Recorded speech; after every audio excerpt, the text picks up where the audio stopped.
tapos ikaw ay healthy. Tama ba?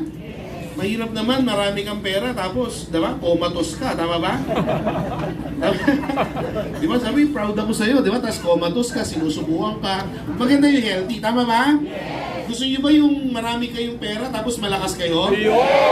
Yung pupunta kayo ng, ng Bali, Indonesia, di ba? May mga magagandang beach resort doon.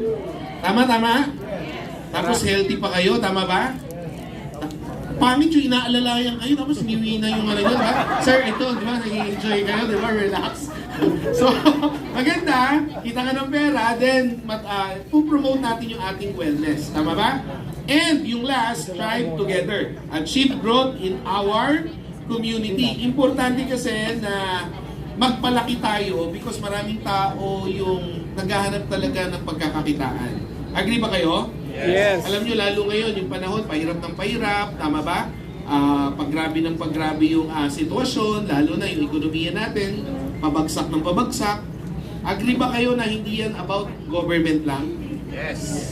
It's design. Bibigyan ko ng tip. Sabihin nyo, malaki ba ng palaki? Yes. Lagi nyo tatandaan kapag population o economy ang pinag-usapan, papasok dyan yung tinatawag na supply and demand. So, based